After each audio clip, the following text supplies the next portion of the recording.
Hello everyone, this is chapter 10.5 where we'll be discussing Cramer's Rule. Now 10.5 really covers more, in fact it has a different title in the book. It's called Applications of Matrices and Determinants, but the only application we'll be looking at actually is Cramer's Rule. And so I'm changing the name, of course. So before we get to Cramer's Rule, we have to note some notation here. So given the augmented matrix of a system of equations, we have the x column, y column, z column, and then if there's more variables, then we have more columns. We have the equal to bar, and then the column that represents the numbers that are on the other side of the equal to symbols we'll actually call the d column. Okay, so that's our notation. Now these capital D's are determinants. So capital D with no subscript is just the determinant of the left-hand side only. Of course, you can only take determinants of square matrices, so we're assuming that the number of equations is equal to the number of variables, which is basically always going to be the case for the problems we'll be looking at anyways. Otherwise, you don't have a possibility of one unique solution. So something to think about. So here we're not including the D column, basically. Every time there is a subscript, though, what we'll be doing is we'll be replacing that subscripted column, so in this case x, with the D column. So the D column replaces x, and then we take the determinant of that. For dy, the D column will replace the y column, then we take the determinant of that. And then for dz, well, D replaces the z column, and then we take the determinant of that. And Cramer's rule states that the solution to any systems of equations, provided you have the same number of equations as you do variables, is dx over d, dy over d, dz over d, and so on. So this is the solution for x, for y, and for z, and on and on. So if you had a fourth variable w, it would be dw over d. Good. So now what I'm going to do here is I'm actually going to solve this system of equations with Cramer's rule. So the first thing we need is an augmented matrix. So I hope we have enough space here, but let's see. So our augmented matrix is of course going to be 3, negative 4, 3, 7, negative 10, 5. And of course we have an x column, a y column, and a d column. Good. So now let's see if we can figure out what these capital D's are. So in this case, capital D will just be, well, the determinant of the left side only.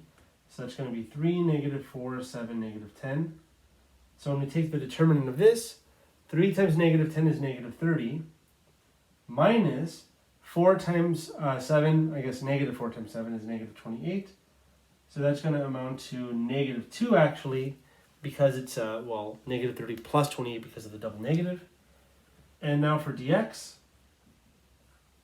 So remember, dx replaces the x column with the d column.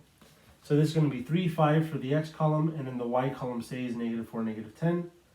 And now here this determinant is, let me kind of make it a little more visible. Good. It's going to be negative 30 minus negative 20, which will be negative 30 plus 20, which will amount to negative 10. Great. So now at this level, according to Cramer's rule, we know what the x value is. It's negative 10 divided by negative 2 because that's dx over d. So the x value we actually know right away, it'll be 5. But let's just keep going. And then dy will be the determinant of the d column will replace the y column. So the x column remains the same, 3, 7. And the y column is now replaced with the d column, 3, 5. So just imagine picking up the d column and covering x for dx, y for dy, and then so on if you have more variables. Now in this case, the determinant is 15 minus 21. So hopefully we have a determinants down by now. And that's negative 6. So now, according to Cramer's rule, our solution is dx over d, which is negative 10 over negative 2, comma, dy over d, which is negative 6 over negative 2. So that means our solution is positive 5 and positive 3 for x and y respectively. And we can, of course, check this. Notice when you plug in 5, 3 into the first equation, you get 15 minus 12, and that's indeed 3. And then into the bottom one, we get 35 minus 30, which is 5. Good. So this actually checks out. And now we're basically going to just do a few more examples of Cramer's rule, and that'll be it for the video. Right, so now we're going to take a look at this system of 3 equations using Cramer's rule. And, well, notice that what we need to do is we have to develop the augmented matrix, which I think will be pretty obvious. That step's always the easiest, I think. So we have that for the first row, 2, 2, 3, 1 for the second, and then 5, negative 2, 6, 22 for the third row. Okay, great. Now the only thing, of course, is that we have to label these columns as X, Y, Z, and D. And let's find capital D first. And remember, capital D is the determinant of everything except for the D column. So it's 4, negative 1, 1, 2, 2, 3, 5, negative 2, 6. We'll have to find dx, which is replacing the X column with the D column. So that's 12, 1, 22. And everything else, the other two columns that is, are the same as in D. That's 1, 2, negative 2, 1, 3, 6. And then for dy, the y column is now what the x column was for dx. That's just the d column, so it's 12, 1, 22. And the x column is the original x column as in d, so 4, 2, 5. And the z column is the same as well, so 1, 3, 6. And then I think we have finally space for dz, which is of course 4, 2, 5, 1, 2, negative 2, and finally 12, 1, 22. So as you can tell, it's quite a bit of work. Cramer's rule is really nice because it's a very easy statement, and it's kind of like a nice process. It's a much easier process, especially compared to everything we've been seeing as far as solving systems. But it's a tedious one. In fact, very often students kind of nickname this as the quadratic formula for solving systems of equations, which I think rings true to me because it's a long, tedious way of solving something. But if you're careful enough and don't make any mistakes along the way, then you get the actual answer, no matter what. So the same is true for quadratic formula. Of course, to me, this is a lot more work than quadratic formula. But I guess comparatively, because a system of equations is a pretty large thing, kind of is, I guess it's relatable. So what I'm going to do actually, I was going to just jump into it. But what I'm going to do actually to find the determinants of these things is I'm not going to be expanding about rows or columns the traditional way. Instead, I'll be using the rule of Saris, which is the kind of shorter way to find the determinants of 3x3s, but again, it only works for 3x3s. So I'm going to repeat the first two columns for each of these.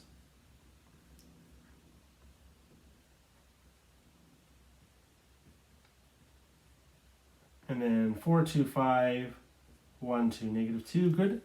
And now we're going to be, remember how we do this? We do the 3 scratch this way and that way. So that times that, added to those multiplied as well, and then subtracting doing the other way around. So what we get here is, for the first thing, we have 4 times 2, that's 8.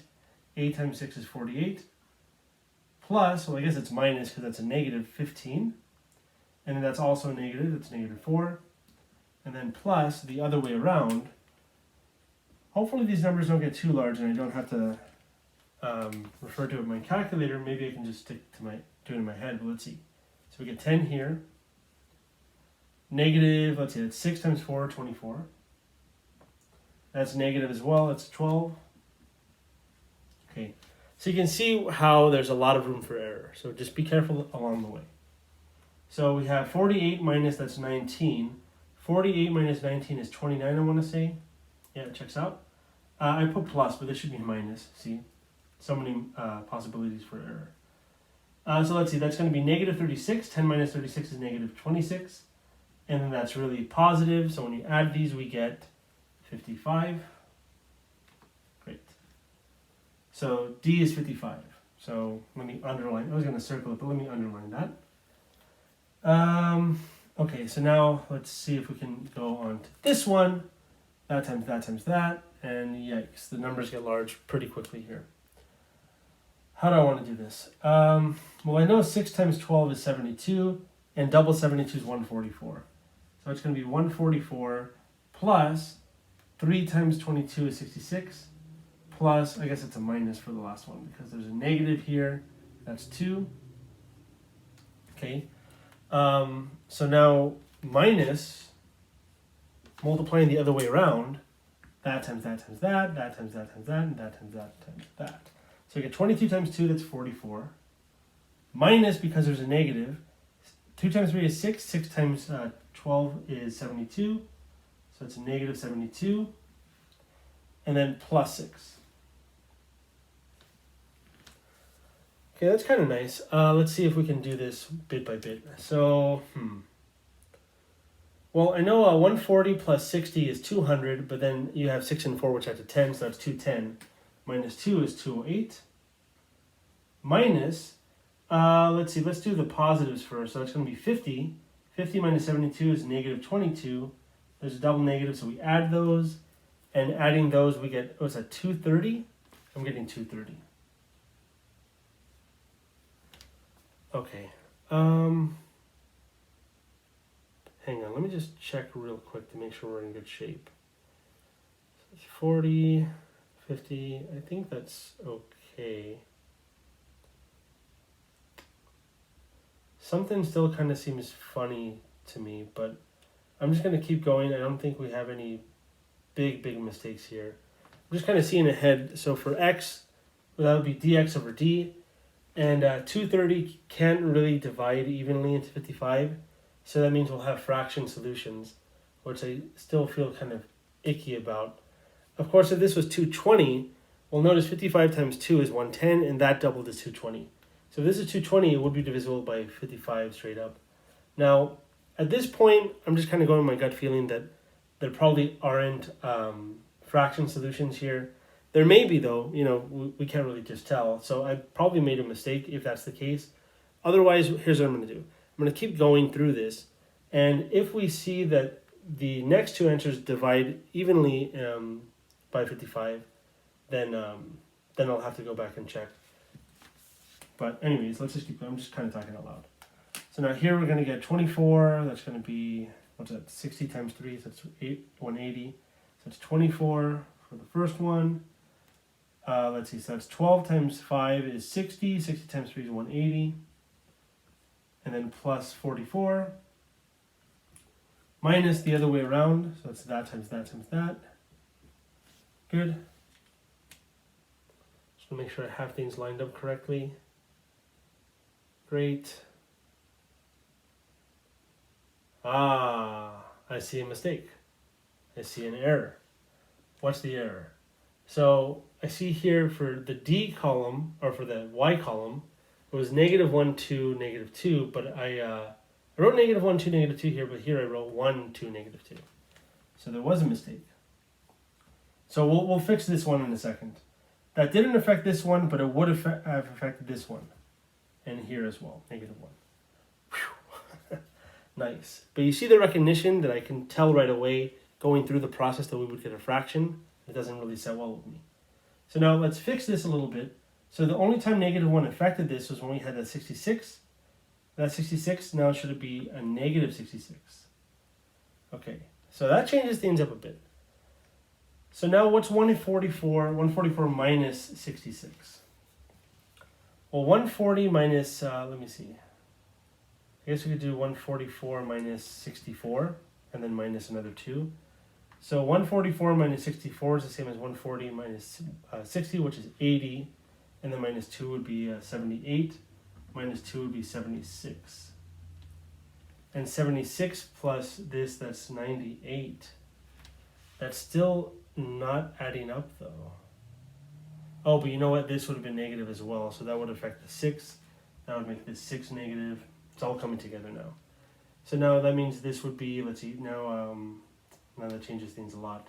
So now this would be negative 78, and 78 minus 44 is, let me see, so 78 minus 44 is 34. Yeah, okay. So good. So now these combine to 110. And look at that. What did I say earlier? I said 55 doubled is 110, so 110 goes evenly into 55. So we caught a mistake, we fixed it, and we set it up so that we don't get caught in the future, hopefully. And we have that recognition now that we can check our answer along the way to figure out what x, y, and z are as we go through the process, which makes Cramer's rule even more useful. It's like more beneficial to use. Okay, so the other way around, we get 5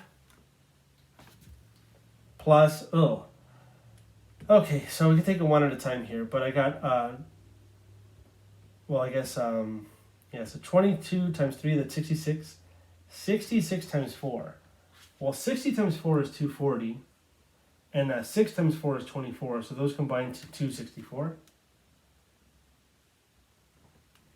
Okay, and then here I have 6 times 12 is 72, doubled is 144. That's a pretty large number. Again, I'm trying not to use my calculator as much as possible here, but of course you can follow along. If you're following along, use your calculator just to kind of check me as well. But anyways, let's see. So adding these two added will give you 204. 204 plus 44 is 248. Minus, this is going to be 3 something. So actually this adds this overboard, so it gives us 400.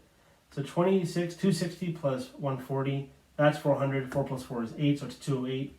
Plus 5 is 213. I said 213, I meant 413, because we were at 400 already. Good. So now, let's see, 400 minus 248 would be 152, but then this is 13 more than that. So this is going to be 152 plus 13, so it's at 165. And that settles well with me because notice that's just 55 more than this, so that means this is 3 times 55. Good. Awesome. So now let's see if we can speed this up a little bit. Okay, so I get 8 times 22, 8 times 20 is 160, and 160 plus 16, kind of how I did, what I did 22 times 12 basically, or 66 times 4. So in a similar way, so again, 88 times 20, or 8 times 22 would be, I guess maybe we can do that. I said I would do it faster, now I'm doing it slower. Well, 4 times 22 is 88, and then double 88, maybe that sounds better. So double 88 would be 160 plus 16, which is 176. Okay. Negative 5, and that's going to be 4 times 12, that's 48, so it's negative 48. Minus the other way around. So we're going to get, let's see, 10 times 12, that's 120. Plus, minus actually, 8. And then this is going to be negative 44. Underline that. Okay, good. So we're almost there. Almost home free. So the negatives combine to negative 53. And 76 minus 53 is 23. So it's going to be 123. Just make sure that's okay. Again, a lot of room for error here. These negatives combine to negative 50. What's that? 54? 52.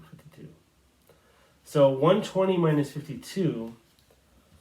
Well, 100 minus 52 is 48. Yeah, so that's going to be 20 more than that, which is 68. Good. And look at this. The difference here is 55. 12 minus 6 is 60. Or I guess, what's 6? But 120 minus 60 is 60. And then since we have 3 more and 8 less, then that's really 5 less than 60, which is 55. So I like explaining this process that I'm kind of seeing in my head because it shows you kind of arithmetic tricks to do these things without a calculator. But in any event, now we know what x, y, and z are. We know the solution is the dx value over the d value, which is 110 over 55, so that's just 2. 165 over 55 is 3, and then 55 divided by 55 is 1. So there is our solution. And let's check this actually. I think we can check this. So if we plug it into the first equation, we get, so we're plugging 2, 3, and 1 for x, y, and z respectively. We get 8 minus 3, that's 5, plus 1. 8 minus 3 plus 5. 8 minus 3 plus 1, that's not 12. So it doesn't work.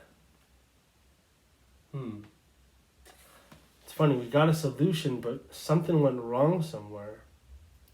So, of course. So here when I did the subtraction, it's not negative. So it's good we're checking our answer here. So, but notice it only really affected one of these things. So this should be negative 3. So now let's check it. So we get 8 plus 3, that's 11.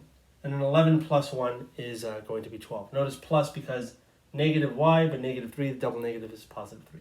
So good, now it checks out. Whew. Glad we checked that. So now plugging it into the second one, we get 4 minus 6, that's negative 4.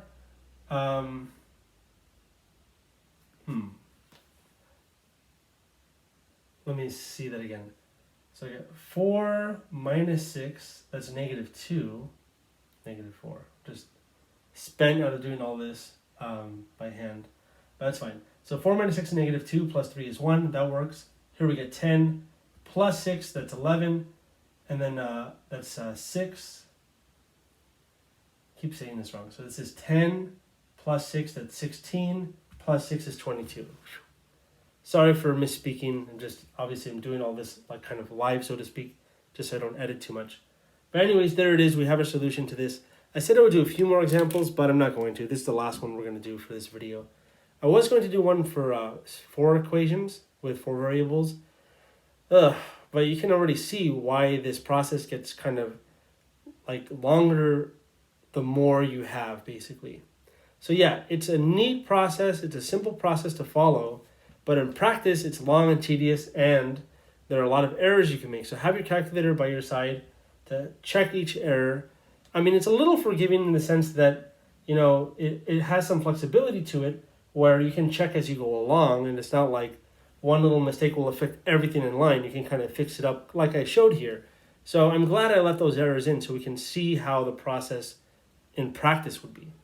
Like the practicality of it, that is. And all right, so but let me just say this. So we were solving a system of 3 equations, so we needed to do 4 determinants, 4 3x3 determinants. So if we had done an example that was 4 equations with 4 variables, we would have to do 5 determinants, and there would be 4x4 determinants. Yikes, that would take up a few boards, right? So again, we're not going to do that, luckily. Of course, if there were something missing, like a bunch of zeros, then some of the determinants may be easier than others, but it's still a lot of work. So I'll spare us that. But again, that was it for this video, and that actually concludes chapter 10. Really hope you enjoyed the section. I'll see you in the next videos if you dare to watch those. Thanks for watching. See you then.